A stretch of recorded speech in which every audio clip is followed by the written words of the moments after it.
क्या बाबा बागेश्वर को पता था कि ओडिशा में ट्रेन हादसा होने वाला है?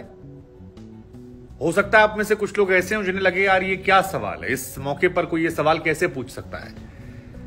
लेकिन सोशल मीडिया पर कई लोग ऐसे हैं जिन्होंने बाबा बागेश्वर को लेकर यह सवाल पूछा कि क्या उन्हें पता था ऐसी घटना हो सकती है।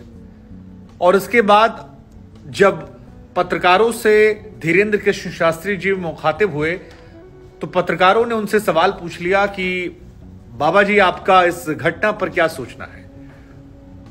तो उनका कहना था कि मेरा मन दुखी है, व्यथित हूं, मैं परेशान हूं।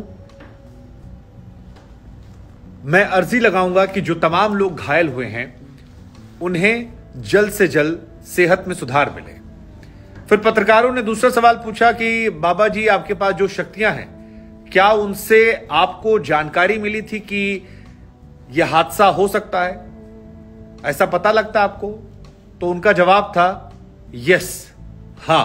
फिर उन्होंने कहा कि देखिए भगवान श्री कृष्ण को पता था कि महाभारत होने वाली है, लेकिन जानकारी होना और उस दुर्घटना को टाल देना ये दोनों बहुत अलग अलग बातें हैं। भगवान कृष्ण को भी पता था कि महाभारत होगा पर टाल नहीं पाया। अब कई चैनलों के मुताबिक बाबा बागेश्वर ने आगे ये कहा कि चाहे आतंकवादी हमला हो या छिपी हुई बात हो, हम इस बारे में पता लगाते रहेंगे, जानकारियां निकालते रहेंगे, लेकिन जानकारी लोगों को तब पता चलेगी जब वो हमारे पास आएंगे। बिना रोए माता जो है वो भी बच्चे को दूध नहीं पिलाती है। तो अगर किसी को ये जानना हो तो वो हमारे पास आए, हमसे पूछे, हम उसके पर्चा निकालेंगे और उसको उस बारे में सत्यता बता देंगे। साथ ही उन्होंने ये भी कहा कि कई सारे वैज्ञानिक हैं, कई सारे और भी विभागों के लोग हैं जो चोरी छिपे उनके पास आते रहते हैं, उनसे जानकारियां लेते रहते हैं और देश हित में वो उनके लिए काम करते रहते हैं। उनका ये कहना था कि आप हमको मत मानिए, बालाजी को मानिए और वही सब पर भला करेंगे। इसके बाद धीरेन्द्र कृष्ण शास्त्री जी ने ओडिशा में जिन लोगों की मृत्यु हुई है उनको लेकर 2 मिनट का मौन रखवाया। कहा कि बालाजी से आज हम सब प्रार्थना करेंगे कि उनको राहत मिल जाए। ये भी कहा कि हम चाहेंगे कि लोग उनकी भक्ति में लीन हो। अब इसको लेकर भी एक नए सिरे से बहस शुरू हो गई है कि जो बातें धीरेन्द्र शास्त्री जी ने कही, जिसमें कहा कि हमको पता था लेकिन ना कोई हमारे पास आए पूछे तब तो हम बताएं, बिना रोए तो मां भी दूध नहीं पिलाती है। ये तर्क जो है ये आपको सही लगते हैं, जायज लगते हैं या ये कपोल कल्पना लगते हैं? हमें लगा हम सीधे आप ही पे छोड़ देते हैं, हम इसमें क्या टिप्पणी करें, धर्म का मामला। दरअसल बाबा बागेश्वर जो हैं वो इन दिनों गुजरात के दौरे पर हैं। गुजरात में अहमदाबाद में उनका कार्यक्रम पहले था। अहमदाबाद में कार्यक्रम बारिश के चलते भेंट चढ़ गया, उसके बाद फिर दोबारा कार्यक्रम हुआ। उससे पहले वो बिहार गए थे जहां पर उनकी भक्तों की संख्या जो है वो हजारों लाखों लोगों की भीड़ जो है वो दिखाई पड़ी वहां पर। लेकिन फिलहाल आज जो कार्यक्रम था वो वडोदरा में कार्यक्रम था और वडोदरा में भी भीड़ जो है वो उतनी ही नजर आ रही थी क्योंकि उनकी फैन फॉलोइंग जो है वो बहुत बड़ी हो गई है।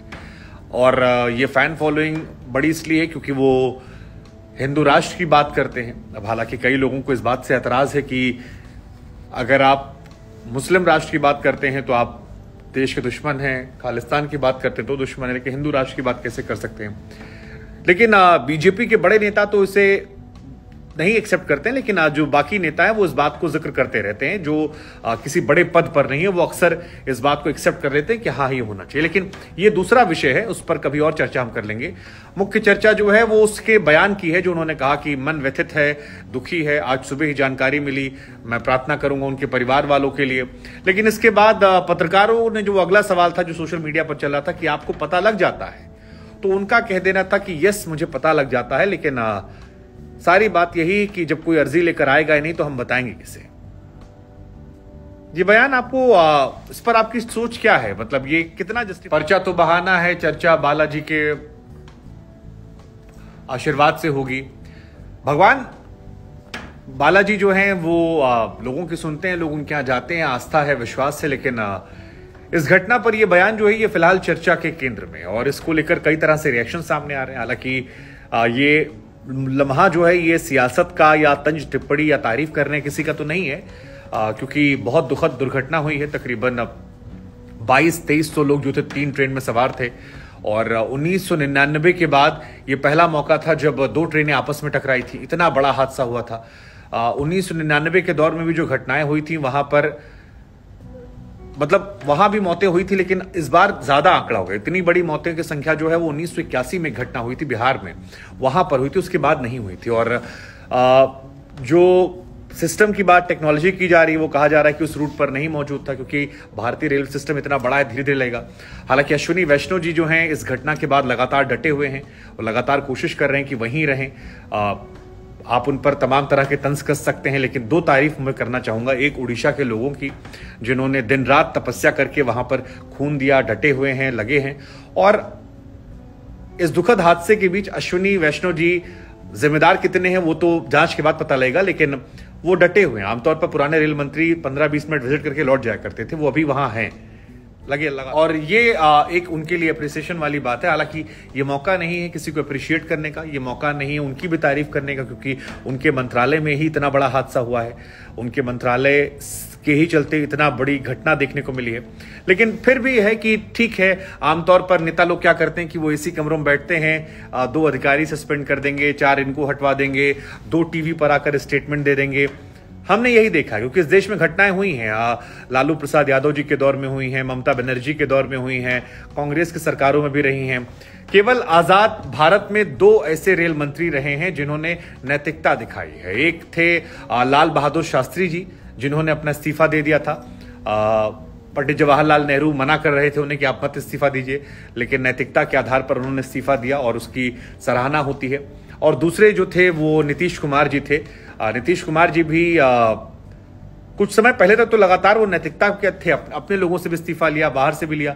अब उन पर लगता है आरोप कि ठीक है, अब मौजूदा दौर के हिसाब से ढल गए हैं, और वो भी एक अलग विषय है। लेकिन इस्तीफे की तरह अश्विनी वैष्णव जी का ये तस्वीरें निकल कर आना, ओडिशा के लोगों का खासतौर पर इस तरह से इन्वॉल्व होना, बिना मांगे हर धर्म के लोग खून देने जा रहे हैं, तो उनके लिए एक बार रिस्पेक्ट है। लेकिन जो मौत हुई उसकी जिम्मेदारी भी तय होनी चाहिए। ये 300 मौत ऐसे ही गुजर जाएं, ये सही नहीं है। और ये हादसा दोबारा ना हो, ये कैसे सुनिश्चित किया जाए, ये भी बड़ा सवाल है। भरोसा